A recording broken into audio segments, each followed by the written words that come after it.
Me llamo Jenny Harley y mi familia ha pasado la mayor parte de mi vida tratándome como el cuento con moraleja en el que nadie quiere convertirse. Lo curioso es que mi hermana estaba tan segura de que yo era un fracaso que de hecho pagó a un investigador privado para demostrarlo. Me lo contó como si fuera una broma, como si debiera estar agradecida de que finalmente se estuviera preocupando por mí.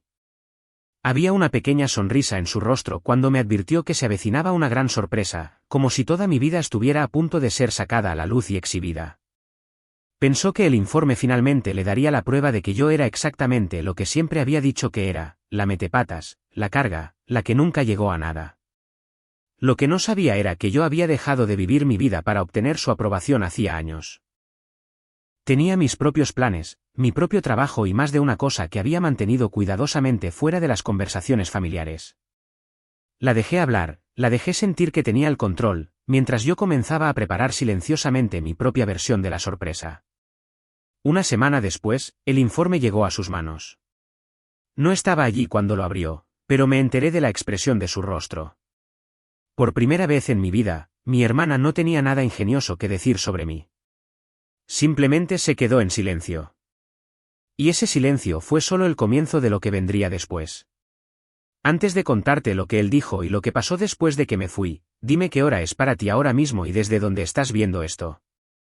Tengo curiosidad por ver hasta dónde viajará esta historia.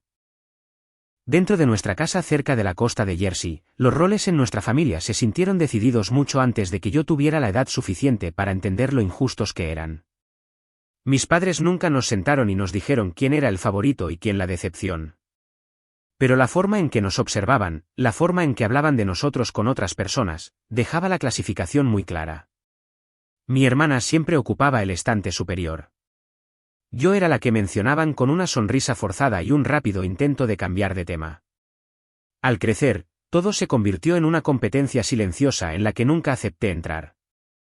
Las boletas de calificaciones se extendían sobre la mesa de la cocina, pero solo se celebraban las notas de mi hermana.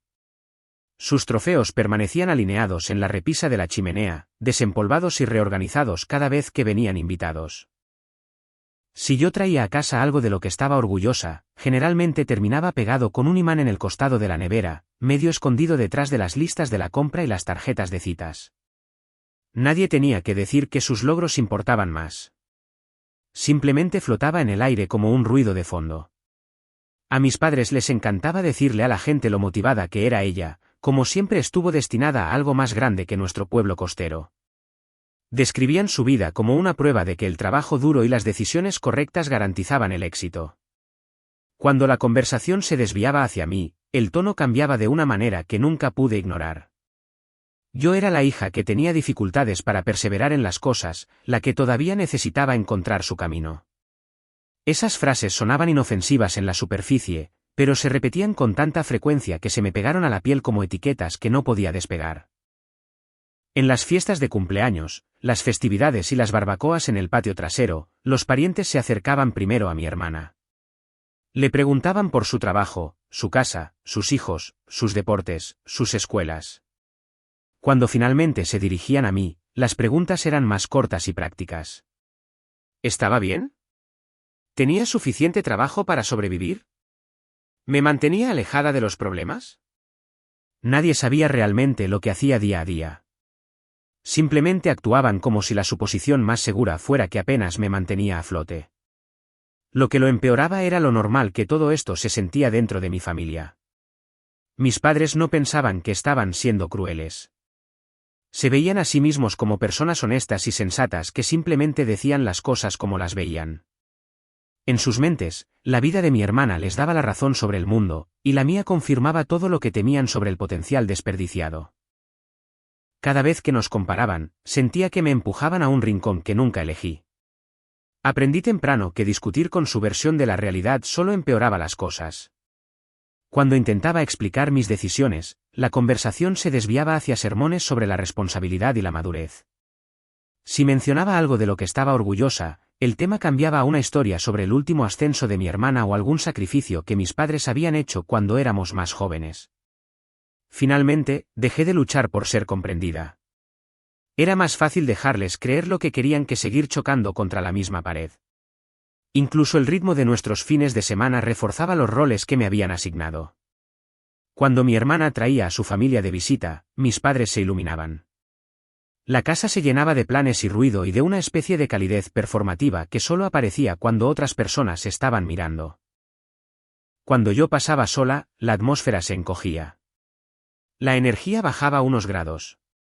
Las preguntas se volvían más agudas, más prácticas, como si estuvieran realizando una inspección silenciosa en lugar de intentar ponerse al día con su hija.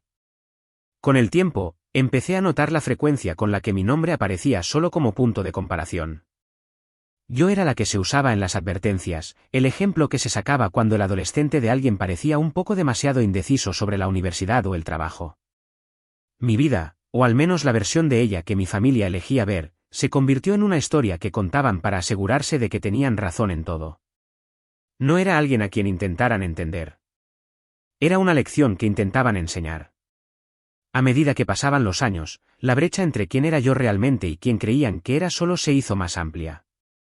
Construí una vida fuera de su campo de visión. Pero dentro de esa casa cerca de la costa, permanecí congelada como la niña que ya habían decidido que siempre sería. Años más tarde, cuando finalmente me fui de casa de mis padres, lo hice sin un discurso, sin un gran anuncio. Encontré un pequeño alquiler no muy lejos de la costa y me mudé con lo que pude cargar en la parte trasera de mi coche. No hubo una despedida dramática. Mis padres lo trataron como un ejemplo más de mí a la deriva. Otro movimiento impulsivo del que probablemente me arrepentiría, y no desperdicié energía tratando de convencerlos de lo contrario. Mis primeros trabajos no eran impresionantes en el papel. Contesté teléfonos en una oficina estrecha encima de un centro comercial, clasifiqué papeles en una trastienda que siempre olía a café quemado y tomé los turnos que nadie más quería. Lo que mi familia nunca vio fue lo que esos años realmente hicieron por mí. Aprendí cómo funcionaban las empresas desde adentro hacia afuera. Observé la forma en que se tomaban las decisiones, quién tenía realmente el poder y cuánto caos se escondía detrás de logotipos pulidos y correos electrónicos cuidadosamente redactados. Poco a poco, me moví a roles que requerían más confianza. Dejé de trabajar en la recepción y comencé a manejar información sensible, tratando con contratos, informes de cumplimiento y cosas que tenían consecuencias reales si alguien cometía un error. Tomé cursos de capacitación a los que nadie más se molestó en asistir y dije que sí a proyectos que sonaban aburridos desde afuera pero que me enseñaron cómo funcionaban realmente los sistemas. No era glamoroso, pero era estable y se adaptaba a la forma en que funcionaba mi mente. En algún momento, me di cuenta de que estaba ganando más dinero del que nadie en mi familia suponía que era capaz de ganar. Pagué la última de mis viejas deudas, creé un fondo de emergencia que realmente se sentía como un colchón y comencé a contribuir a cuentas de jubilación que mis padres nunca habían mencionado cuando me daban sermones sobre la responsabilidad. Hice todo esto en silencio. No publiqué sobre ascensos, no compartí fotos de mi oficina, no envié largos mensajes al chat grupal familiar describiendo en qué estaba trabajando. Por fuera, mi vida parecía casi deliberadamente Andy Markeville. Seguí conduciendo un coche viejo porque estaba pagado. Amueblé mi apartamento lentamente, eligiendo piezas prácticas en lugar de cualquier cosa que gritara lujo. La mayoría de las noches, usaba los mismos vaqueros y sudaderas con capucha que había tenido durante años.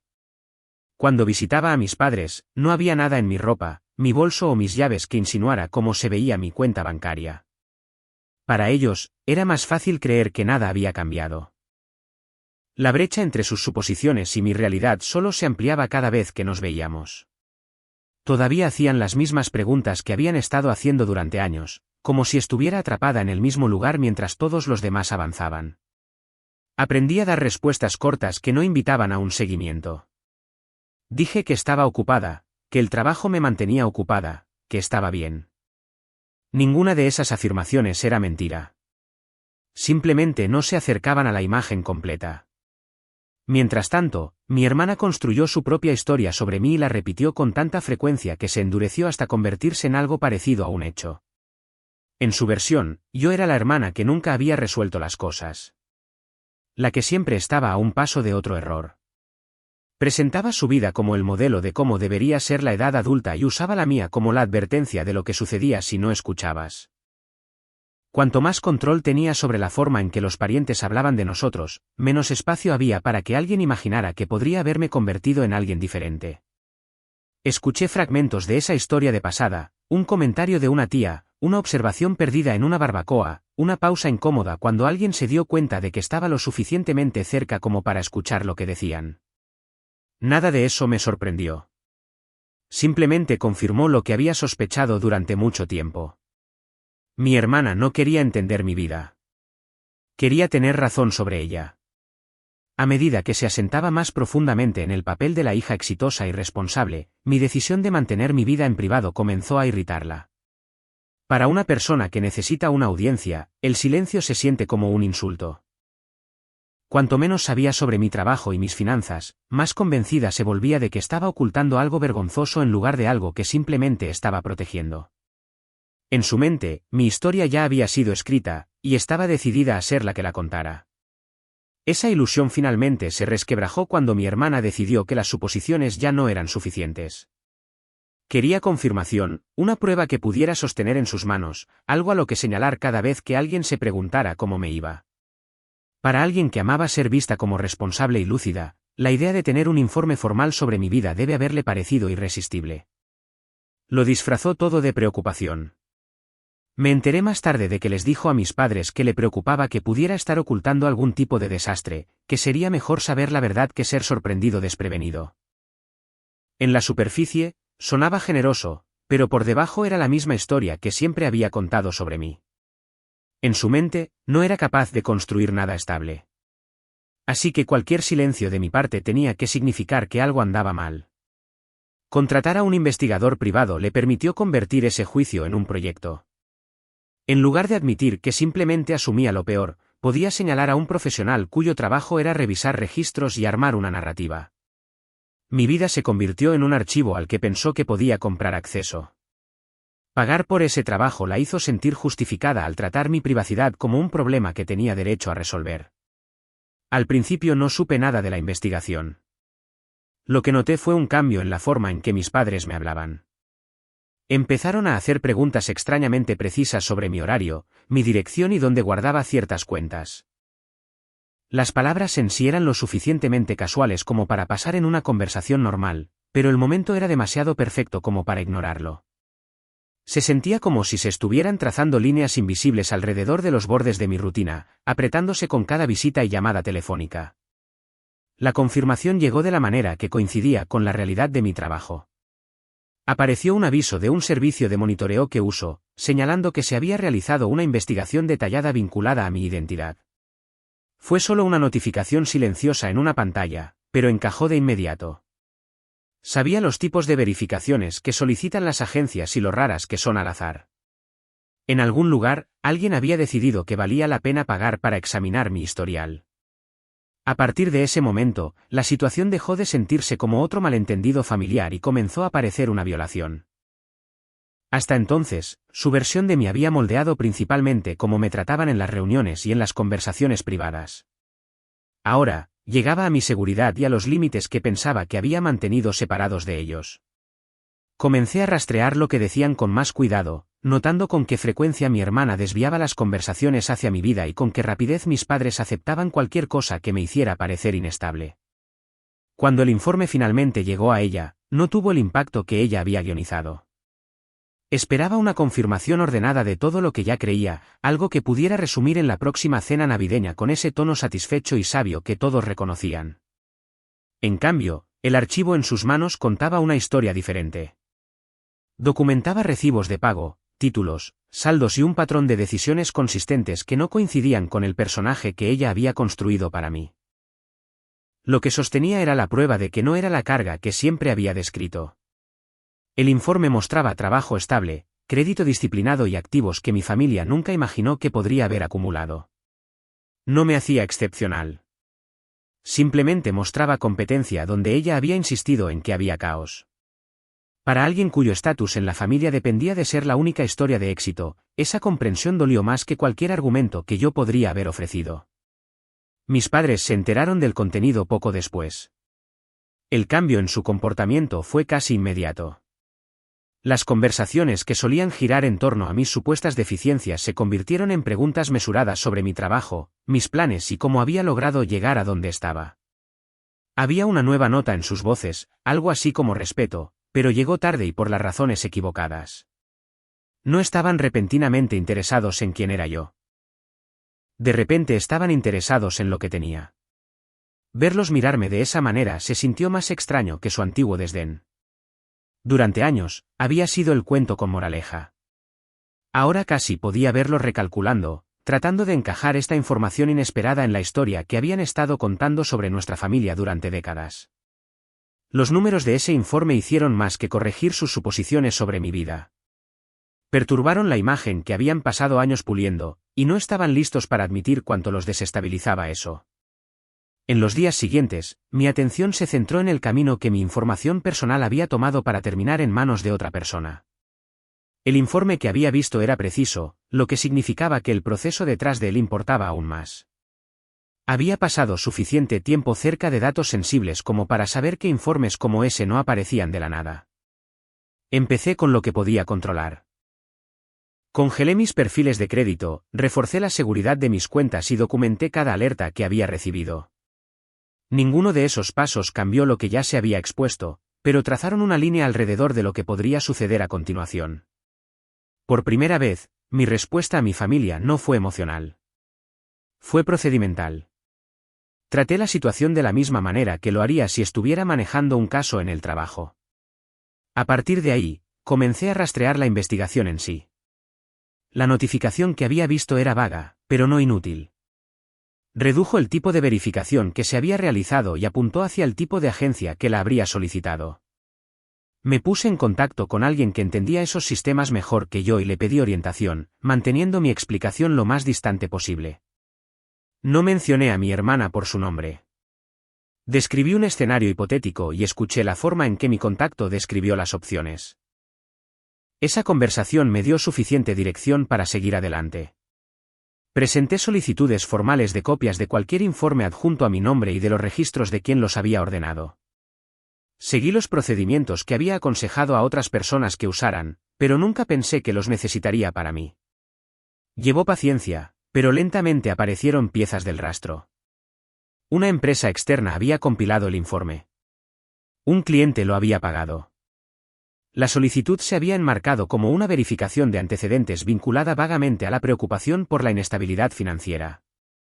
La forma coincidía más con los temores de mi hermana que con cualquier cosa sobre mi vida real. Incluso sin ver su nombre en esos primeros documentos, podía escuchar su razonamiento en el lenguaje que alguien había usado para justificar la búsqueda. Quería la confirmación de que yo era irresponsable. La persona que llenó el papeleo había repetido esa suposición en términos más educados. Para cuando vi el nombre de la firma que había manejado el caso, supe que necesitaba ayuda de alguien cuyo trabajo era proteger a las personas en situaciones como esta. Así fue como terminé en la oficina de una abogada llamada Aaron Blake. Sentada frente a ella, expuse los hechos en orden, omitiendo los comentarios que mi familia había añadido a lo largo de los años. Le hablé del informe, las alertas y los documentos que había recibido. Me centré en las acciones, no en las emociones. Aaron escuchó de la manera en que lo hace la gente que está acostumbrada a separar el ruido de la señal. Hizo preguntas directas sobre el consentimiento, el acceso y la forma en que se había obtenido la información. Señaló líneas en el papeleo que sugerían que alguien había exagerado su relación conmigo para justificar la solicitud. Ninguna de sus observaciones me sorprendió, pero escucharlas descritas en un lenguaje claro y profesional convirtió mi ira en algo más agudo y enfocado. Con su guía, documenté todo en un solo lugar. Avisos, cartas, copias de informes y marcas de tiempo formaron una cronología que nadie en mi familia podía descartar como paranoia o exageración. Redactó una carta formal a la firma exigiendo una contabilidad completa de quién había ordenado la investigación y por qué motivos. También describió los pasos que podría tomar si resultaba que un pariente había hecho un mal uso de mi información personal. Al salir de su oficina, entendí que lo que mi hermana había intentado hacer ya no era solo un problema familiar. Era una cuestión de límites y derechos, y tenía consecuencias, ya sea que alguien en mi familia quisiera reconocerlo o no. Había pasado años absorbiendo su versión de mi historia. Ahora, por primera vez, estaba construyendo un registro propio. De vuelta en casa, extendí los documentos sobre la mesa de mi cocina y los estudié como un expediente. Había una calma silenciosa al ver todo reunido en un solo lugar. No me apresuré a llamar a nadie. Si esta conversación ocurría, sería en una habitación donde todos escucharan las mismas palabras a la vez. Esa habitación terminó siendo el comedor de mis padres un domingo por la tarde. Habían insistido en ser los anfitriones, como siempre lo hacían cuando querían sentir que tenían el control. La mesa estaba puesta como lo había estado para cada festividad, aunque no había nada que celebrar. Mi hermana llegó con su familia y tomó su asiento habitual cerca de la cabecera de la mesa. Mis padres revoloteaban a su alrededor con una atención familiar y cuidadosa. Me senté un poco más atrás, con una carpeta sencilla bajo el brazo, esperando el momento adecuado para colocarla donde todos pudieran verla. El ambiente se sintió inestable desde el principio. Mis padres intentaron superponer una charla trivial sobre la tensión, preguntando sobre el tráfico y los horarios para la semana siguiente. Mi hermana respondió brevemente. Sus ojos se movían por la habitación sin detenerse en mí por mucho tiempo. Todos entendían que algo había cambiado, pero nadie quería reconocerlo al principio. Dejé que sus preguntas se desvanecieran y respondí solo cuando era necesario, dándoles lo menos posible con que trabajar. No me levanté ni levanté la voz. Cuando los platos estaban en la mesa y no había una manera fácil para que nadie se fuera sin llamar la atención, puse la carpeta junto a mi vaso y la abrí. Saqué varias páginas y las puse frente a mí, el papel haciendo un sonido seco contra la madera. La habitación se silenció de una manera que la conversación casual no había logrado. Mis padres notaron los documentos antes que mi hermana. Su atención se desvió hacia la mesa, su enfoque se redujo a las páginas que yo había dispuesto. Expliqué en términos sencillos que había recibido alertas sobre consultas vinculadas a mis registros, que había seguido los canales adecuados y que ahora tenía la confirmación de cómo se habían realizado esas consultas. No hice acusaciones. Describí los pasos, las fuentes y los resultados que me habían dado. La reacción de mi hermana llegó unos segundos después. Se enderezó en su silla y alcanzó su bebida como si el movimiento pudiera darle tiempo para recuperarse. Desestimó los detalles como sin importancia y enmarcó la investigación como una forma razonable de asegurarse de que estaba estable. Para mis padres, ese encuadre encajaba con el papel que le habían asignado. Estaban acostumbrados a confiar en su versión de los hechos y a creer que cualquier cosa que hiciera en mi nombre provenía de un lugar de responsabilidad. Me mantuve en lo que estaba en la página. Señalé las secciones que describían mi relación con el solicitante en términos que nunca había aceptado, secciones que implicaban un permiso que no existía. Describí cómo la justificación de la verificación se basaba en suposiciones sobre mi inestabilidad en lugar de un riesgo real. El lenguaje era discreto, pero su significado era claro. Alguien había estirado la verdad para obtener acceso a información que no era suya. A medida que los detalles se asentaban, la superficie de la velada comenzó a romperse. Mi madre miró de mí a mi hermana y viceversa, buscando una versión de la historia que le permitiera creer que todos habían tenido buenas intenciones. Mi padre cambió a un tono que reconocí de su vida laboral, haciendo preguntas directas sobre quién había contactado a quién y por qué se habían hecho ciertas declaraciones. Quería respuestas claras que no se basaran en una vaga preocupación o en viejas impresiones. Mi hermana intentó responder sin conceder nada importante. Se apoyó en la misma narrativa que había repetido durante años, sugiriendo que mi falta de apertura justificaba cualquier medida que hubiera tomado. Cuanto más hablaba, más obvio se volvía que la investigación nunca había sido para ayudarme. Había sido para controlar la historia. Con cada intento de defenderse, revelaba más del derecho que sentía detrás de su decisión. Ver a mis padres absorber esto fue como ver cómo una estructura en la que había crecido comenzaba a agrietarse. Sus rostros pasaron por la confusión, luego la vergüenza, luego una especie de ira contenida. No solo estaban reaccionando a lo que mi hermana había hecho. Se estaban enfrentando a lo que decía sobre la forma en que habían confiado en su relato de mi vida y con qué rapidez habían aceptado una versión de mí que encajaba con sus miedos. Por primera vez, no sentí la necesidad de interrumpir ni de defenderme. Los documentos y la cronología lo hicieron por su cuenta. Escuché mientras mi padre presionaba para obtener explicaciones específicas y mientras mi madre cuestionaba si esto realmente había sido necesario. Mi hermana dio vueltas sobre los mismos puntos, insistiendo en que solo había estado tratando de asegurarse de que estuviera bien, incluso cuando cada pieza de evidencia sobre la mesa sugería lo contrario. Finalmente, la conversación perdió el ritmo con el que había comenzado.